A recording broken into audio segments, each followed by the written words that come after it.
Son las 7 de la mañana, las 6 en Canarias. Matinal Cadena SER. Con Sergio Soto. ¿Qué tal? Buenos días. A una semana de las elecciones, la SER ofrece a esta hora los resultados de la segunda parte de la encuesta que elabora 40DB para esta casa y para el diario El País. Encuesta en dos territorios clave, Madrid y la Comunidad Valenciana. En Madrid, Isabel Díaz Ayuso no logrará la mayoría absoluta si Podemos consigue entrar en la Asamblea Regional. El Partido Popular ganará con holgura, pero el resultado de la formación morada será el que determine si Ayuso necesita a Vox, que ya ha dicho que exigirá asientos en el gobierno, o si le basta con sus votos. En la Comunidad Valenciana solo un escaño separa los bloques de izquierda y derecha, y de nuevo el resultado de Podemos será el que incline la balanza. Si obtiene el porcentaje mínimo para entrar en el Parlamento, la izquierda renovará el gobierno de coalición. Si no es así, el Partido Popular gobernará con Vox. La izquierda parte con ligera ventaja aquí, pero nada está decidido. El PP doblaría sus resultados de hace 4 años gracias a la desaparición de Ciudadanos, aunque la opción de gobierno que más gusta a los encuestados es la coalición de izquierdas. Enseguida entramos en el detalle del sondeo de 40DB, segunda parte del realizado a principios de mes, pero antes... Atentos al fuego en las Urdes y la Sierra de Gata en Cáceres ha calcinado ya más de 10.000 hectáreas, según la estimación por satélite de la Agencia Estatal Europea. Las últimas noticias son positivas. Y así, entre aplausos a los bomberos, las han recibido los vecinos. Los servicios de extinción han logrado estabilizar el incendio. Lo hicieron anoche y la mayoría de los 700 desalojados han dormido hoy ya en sus casas. Vamos con la última hora. Extremadura, José Luis Hernández. Buenos días.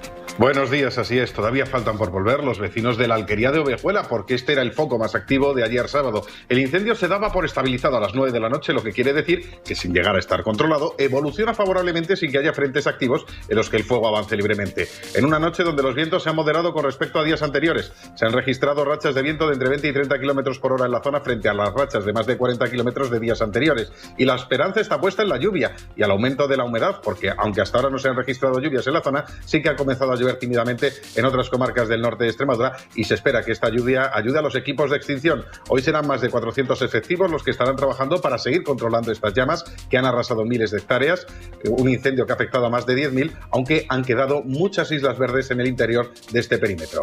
Gracias, José Luis. Y otra vez, del clima, del fuego al agua.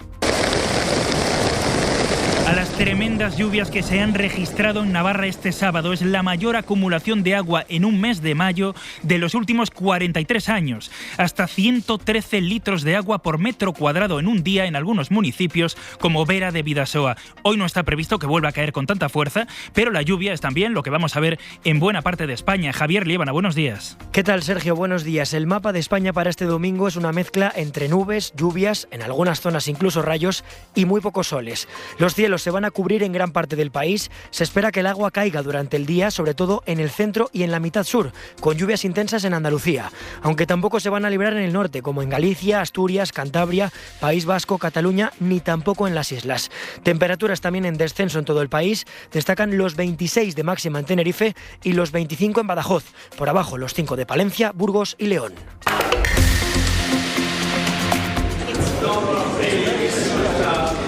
Enseguida entramos también en las primeras declaraciones de los líderes mundiales del G7 que ya están reunidos con el presidente de Ucrania, con Zelensky. Aquí escuchamos el saludo con el primer ministro canadiense. Reunión que llega horas después de que Rusia haya dado por controlada Bakhmut, mientras el ejército ucraniano lo niega. Pero además este sábado hemos dicho adiós al sarcástico, polémico y muy influyente escritor de la literatura británica en las últimas décadas. Este sábado ha muerto a los 73 años Martin Amis. Ha fallecido en Florida mientras dormía. Pepa Blanes. La literatura no es necesaria para la vida, pero sí para la civilización, solía decir el escritor británico Martin Amis, que ha muerto a los 73 años a causa de un cáncer.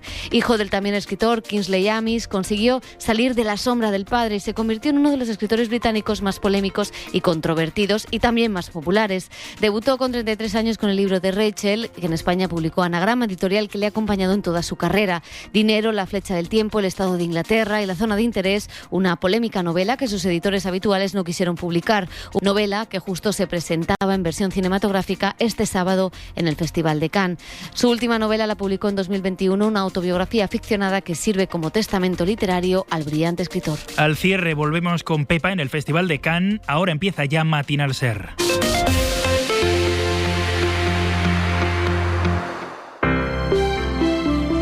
Buenos días.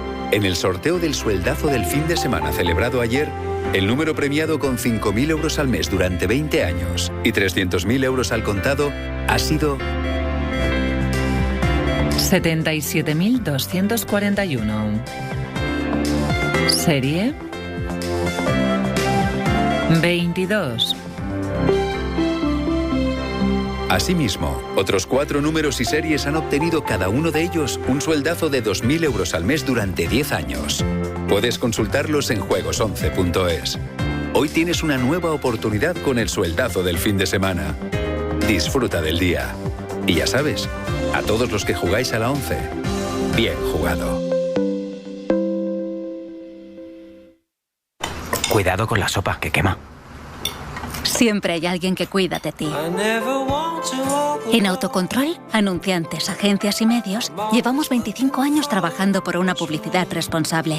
Campaña financiada por el Programa de Consumidores 2014-2020 de la Unión Europea. Matinal Cadena Ser.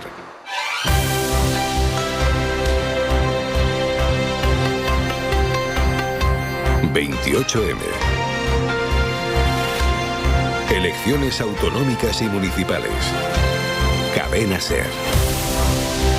Desde hoy faltan solo 7 días para derribar la primera pieza de un ciclo electoral inmenso en España. En un plazo de 12 o 14 meses nos enfrentamos a una profunda renovación de las instituciones, porque por delante está el 28M, fecha que decidirá las administraciones más próximas y que va a repartir cartas de cara a las elecciones generales de finales de año. Pero poco después veremos elecciones también en Galicia, elecciones europeas, las gallegas que medirán cuánto del legado de Feijóo es capaz de conservar, ampliar o perder su sucesor, y también en Euskadi, donde se mide muchísimo, entre otras cosas, la fuerza de Bildu, que tanto ha centrado la campaña, y todo eso empieza el próximo domingo.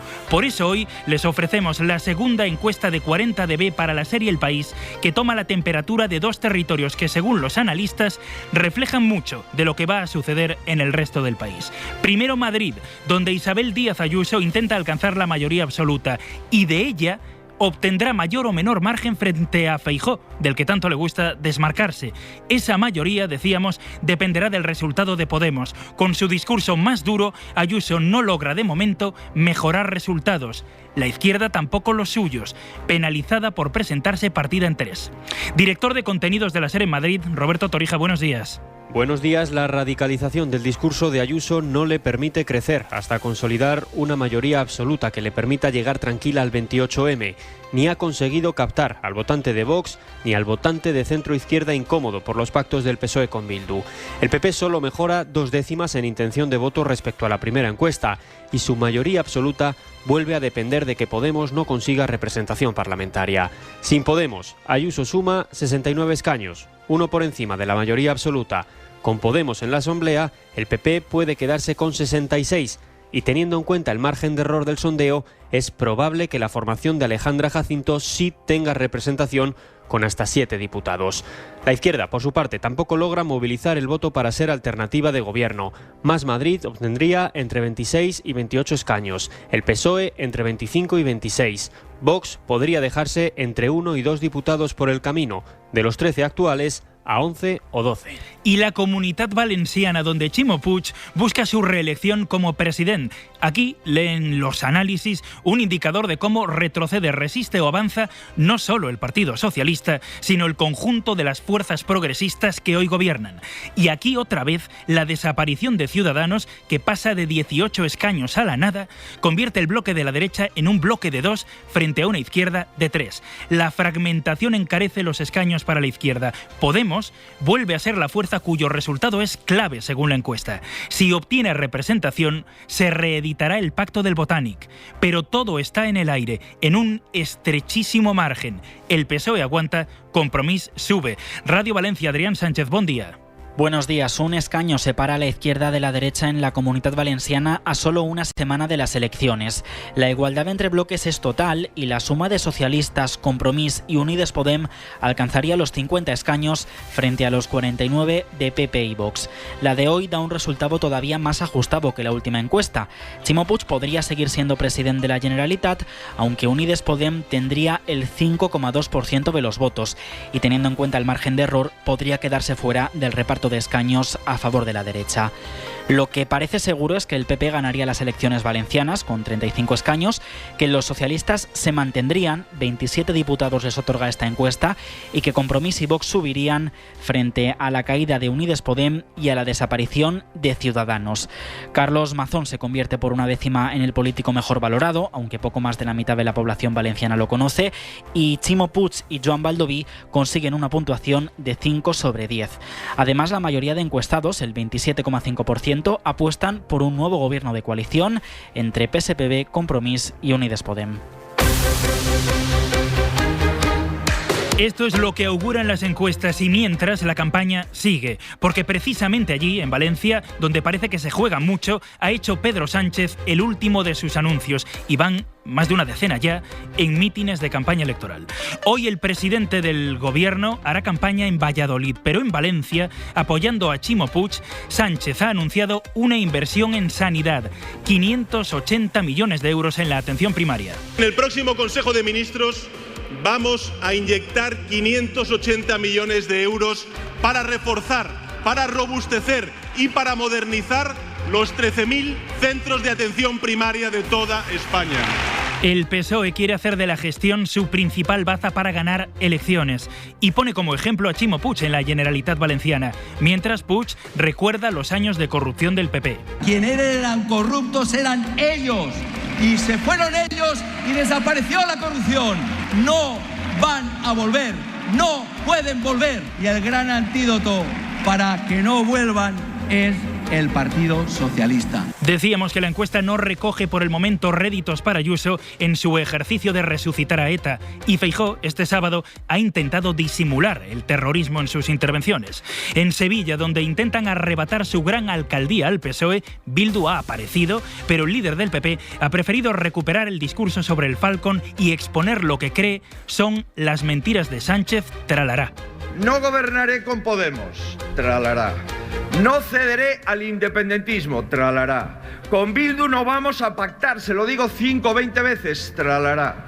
No habrá rebajas a la tralará, también decía, con los indultos a los líderes independentistas, pero menos sobre ETA, eso él, porque Ayuso, ahondando en su estrategia de la última semana, se ha ido a hacer campaña madrileña a Bilbao, donde ha vuelto a presionar a su partido para que pida la ilegalización de Bildu que Feijóo descarta. Al terror le basta con el miedo, así ganan. Por eso he defendido esta semana que debería pronunciarse el Parlamento y remitir el asunto al Supremo para que nos diga si un partido así cumple la ley de partidos y si es legal. No hablamos de prohibir lo que no nos gusta, estamos hablando simplemente de justicia.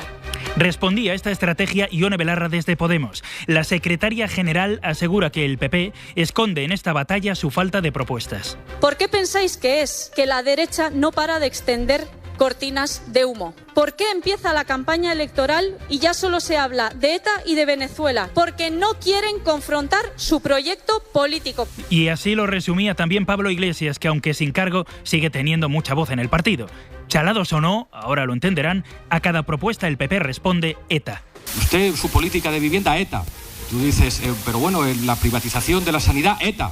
Todos sois ETA, Comisiones Obreras es ETA, Podemos, Esquerra Unida es ETA, todo es ETA. ¿Están chalaos? O a lo mejor no están chalaos. Y eso responde a una estrategia política muy precisa y muy articulada. Y Yolanda Díaz, líder de Sumar, que ha vuelto a Barcelona para apoyar a Ada Colau, porque se juega la alcaldía la victoria con el PSC. Señores y señoras del Partido Popular, si algo representan ustedes es la mala política. La política que está dispuesta a desplegar, si ganan en estas elecciones, derogando la reforma laboral. Por supuesto, reduciendo el salario mínimo interprofesional, no revalorizando las pensiones públicas.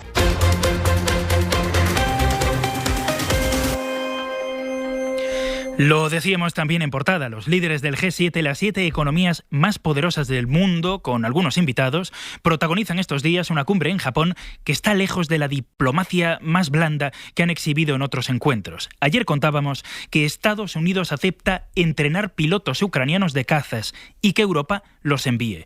Hoy está allí, está ahora mismo reunido con el G7, el presidente Zelensky. Lo hace muy pocas horas después de que Rusia haya dado por controlada Bakhmut. Ahora vamos con esto. Pero tenemos ya las primeras palabras de Scholz y Macron. El canciller alemán pone matices a la entrega de aviones. Laura Álvarez, buenos días. ¿Qué tal, Sergio? Buenos días. La reunión estará centrada principalmente en el apoyo militar a Kiev para la guerra, como por ejemplo las medidas que van a tomar los 7 para intensificar sus envíos de material bélico.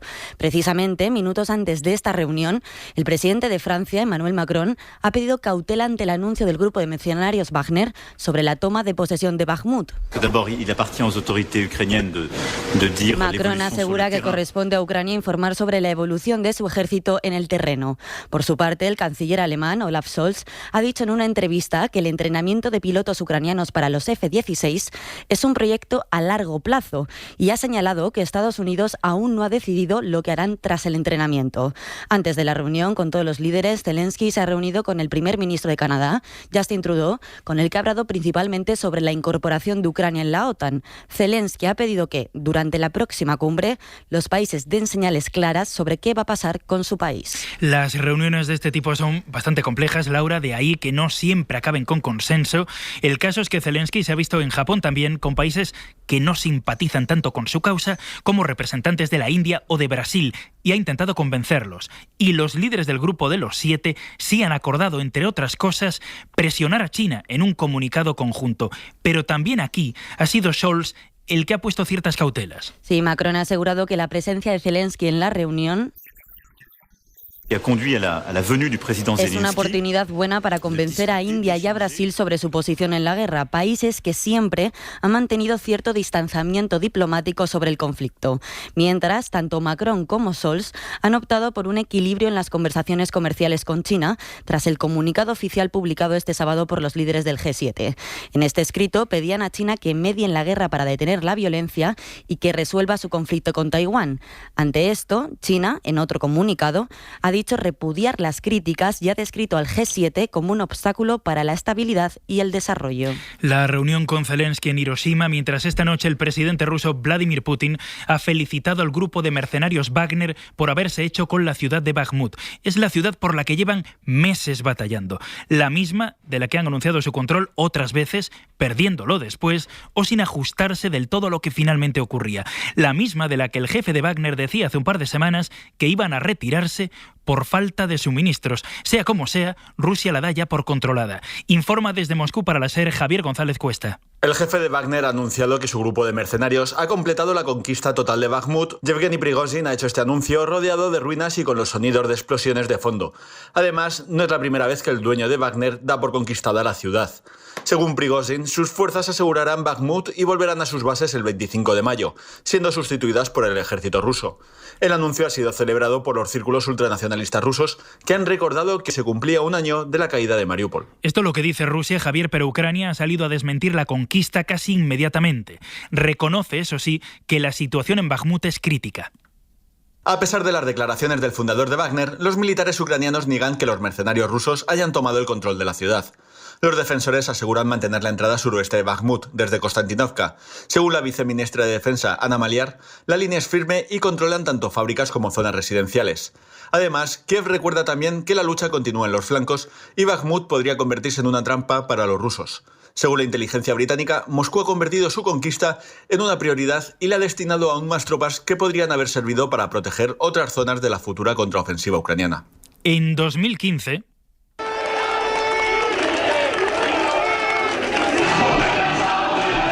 la coalición de izquierdas de Alexis Tsipras ganó 2 veces las elecciones en Grecia y puso patas arriba los equilibrios europeos después de la durísima etapa de recortes. Lo recordarán, la época de la llamada Troika. Tsipras protagonizó un gobierno accidentado y perdió frente a los conservadores 4 años después. Hoy vuelven a medirse con una cierta ventaja para la derecha, pero todavía en la búsqueda de una estabilidad política que saltó por los aires a partir de 2010 y con los jóvenes y parte de la población muy enrabietados por su futuro. Hace unos minutos se han abierto las urnas en Grecia. Pilar Díaz de Aguilar. Hay casi 10 millones de ciudadanos llamados a las urnas en una votación que, según los sondeos, estará reñida entre el conservador Mitsotakis, que aspira a un segundo mandato consecutivo, y Alexis Tsipras, de la formación de izquierdas, que ya gobernó hace 4 años. La campaña de la derecha de Nueva Democracia ha girado en torno al crecimiento económico, tratando de esquivar las dos grandes crisis que la han desgastado durante su mandato: el escándalo de escuchas ilegales a teléfonos de periodistas, políticos y empresarios, y el choque de trenes que dejó 57 muertos en marzo. Aún así, Mitsotakis parte con ventaja. Las encuestas le dan el 36% de los votos frente a los 29% que le dan a la Syriza de Tsipras. En Italia son ya más de 36.600 las personas que han sido evacuadas de sus casas por las lluvias que afectan al norte del país. Lluvias torrenciales que han provocado hasta el momento 14 muertos y de las que la región de Emilia-Romaña todavía no se ha recuperado. Adriana Calvo. La mayoría de desplazados son de la provincia de Rávena, una de las más dañadas por las lluvias. Lluvias que entre el martes y el miércoles pasados hicieron que 23 ríos se desbordaran e inundaran 43 municipios, cortando más de 500 carreteras y causando daños a infraestructuras y viviendas.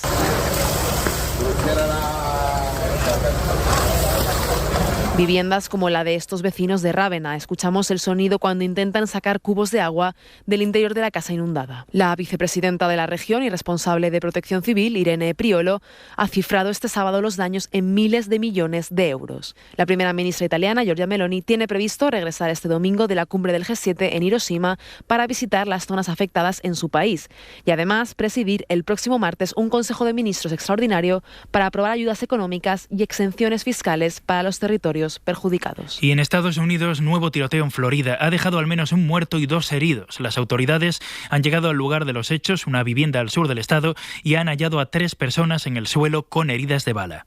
Un vecino del condado le ha contado a los medios locales que de repente escuchó 20 disparos seguidos. Todavía se desconoce el motivo del tiroteo. Este domingo, desde las 2 de la tarde, hay Liga, hay Carrusel. La pelota le va a pegar Rakitic, le va a petar Rakitic, le pega, ¡gol!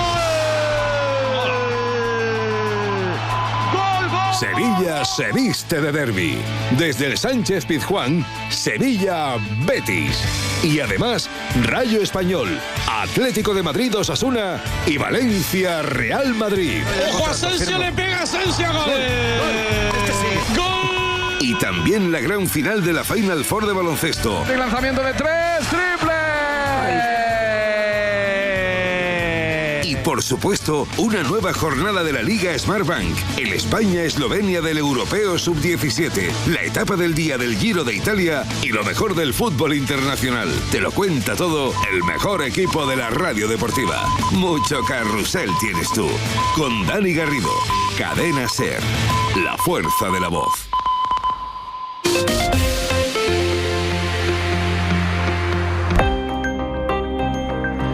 Un par de cosas más de nuestro país. Una, el dato que muestra que la jornada de 4 días es todavía en España una quimera, o algo desde luego muy minoritario. Solo 41 empresas se han acogido al programa piloto del Ministerio de Industria para compañías que quieran implantar los 4 días de semana laboral. Son pocas, pero en el gobierno aseguran que va a servir para ver los efectos que tiene la medida. Pablo Anzola.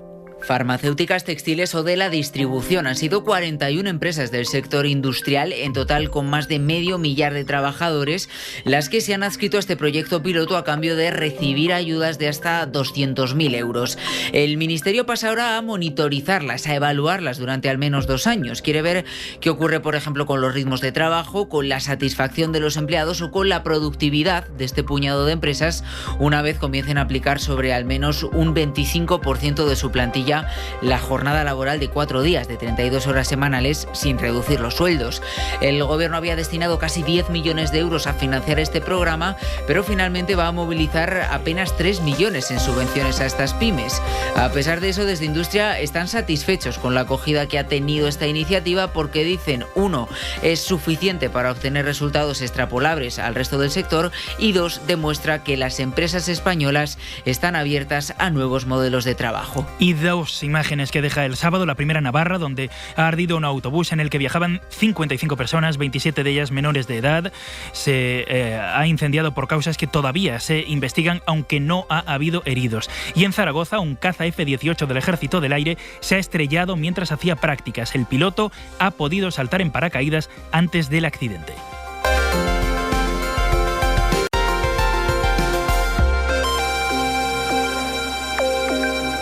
Y la falta de lluvias que va a afectar este año también a la producción de miel. Hoy, Día Mundial de las Abejas, el sector apícola llama la atención sobre los efectos del cambio climático. Ser Toledo, José Carlos Rejas. Los apicultores de Castilla-La Mancha hablan de un 15% menos de miel de lo que sería un año normal, aunque en otras zonas del país se habla de mermas de hasta el 100%. Un cambio climático que pone además en jaque a un insecto clave para el mantenimiento de los ecosistemas y cultivos por su función polinizadora. José Luis Delgado, representante del sector apícola de COAC en Castilla-La Mancha. La abeja es una chivata de lo que ocurre en el medio ambiente y en la climatología. Llevamos muchos años con unos inviernos muy suaves, eso es cambio climático. Llevamos muchos inviernos en que la colmena no deja de criar en invierno, con lo cual la eficacia de los tratamientos, al haber presencia de cría, baja sustancialmente. El sector pide al Ministerio de Agricultura un plan de rescate urgente, ya que dicen las ayudas recogidas en el decreto de sequía son insuficientes para cubrir los costes de producción. En Matinal, los deportes. Con el Madrid peleando por la Euroliga. Quique Castilla, buenos días. Buenos días. El Real Madrid, tras eliminar al Barcelona en semifinales, se enfrenta a las 7 ante el Olympiacos en la final de la Euroliga en Kaunas. Marta Casa, buenos días. ¿Qué tal, Quique? Buenos días. Los blancos buscando la que sería su 11ª Copa de Europa, un título que se les resiste desde el año 2018 con el Olympiacos de Barzocas y del MVP de la competición, Sasa Vesenkov, como rival. Los griegos que terminaron primeros la liga regular. Por su parte, los blancos llegan en el que posiblemente es su mejor momento de la temporada, después de la eliminatoria contra Partizan, de ganar al Barcelona en semifinales, con Tavares como referente y con las ausencias de Yabusele, de Dec y de Poirier. La cita es a las 7 de la tarde, la final de la Euroliga. Antes, desde las 4, el partido que nadie quiere jugar, el del tercer y cuarto puesto entre Barça y Mónaco. Gracias, Marta. En fútbol, en la jornada 35 de primera, el Barcelona perdió ante la Real Sociedad por 1-2. El gol de los azulgrana los anotó Lewandowski, mientras que los goles de la Real los anotaron Mikel Merino y Sorlo. Al final del partido, el Barcelona recibió el trofeo de Liga que consiguió la semana pasada y Xavi se acordó en su discurso de agradecer el trabajo de Laporta. Si us en recordeu, el dia del Gamper vaig demanar la unió de tot el barcelonisme. Bé, doncs crec que és moment de donar les gràcies. En primer lloc, al president. Presi, no estamos tan mal. Además, el Villarreal ganó al Girona 1-2, el Atleti venció 2-1 a un Celta que se complica la vida al meterse en la lucha por la permanencia, el Almería goleó 3-0 al Mallorca y da un paso importante para la permanencia, y el Getafe consiguió un punto ante el Elche y queda empatado a puntos con el Valladolid, que marca el descenso. Hoy comienza Carrusel a las 2 con un Rayo Español. Los blanquiazules necesitan, si quieren seguir en la pelea por no descender, ganar. A las 4:15 se juega un Atlético de Madrid Osasuna y a las 6:30 el partidazo entre el Valencia y el Real Madrid. El Valencia necesita ganar para salir de la quema. En la previa, Baraja hablaba del ambiente en Mestalla para conseguir el objetivo, mientras que Ancelotti seguía a vuelta con su futuro. Yo mañana espero que Mestalla explote en todos los sentidos, ¿no? El horario es fantástico, hemos visto momentos en la temporada que el horario era muy malo y el público ha venido. Mañana espero un ambientazo. Me gustaría saber si el club ya le ha garantizado que usted va a cumplir su contrato. Gracias.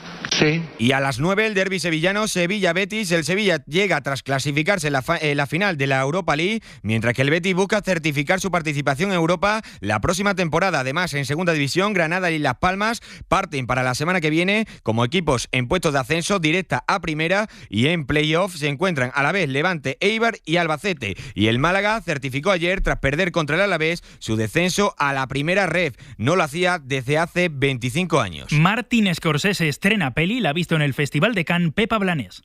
Scorsese se ha coronado en el Festival de Cannes con su película Los asesinos de la luna, una adaptación del ensayo de David Grant sobre los asesinatos a los indios Osage para quedarse con su petróleo, película que generó las grandes colas del festival y una alfombra roja de excepción con DiCaprio y De Niro y 10 minutos de ovación. Eso en el día en el que se sigue hablando de La zona de interés, la adaptación de la novela del escritor Martin Amis, fallecido justo el mismo día de su proyección aquí en Cannes. Una historia que ha dividido a la crítica por su propuesta formal para contar el horror del holocausto nazi, en la que en ningún momento se ven los campos de concentración. La idea era no retratar a los nazis como monstruos, sino como seres humanos, decía el director Jonathan Glazer, que apunta maneras para ganar la Palma de Oro. Nos vamos, se quedan con la hora extra. Más información en media hora en A Vivir con Javier del Pino. Que tengan un feliz domingo.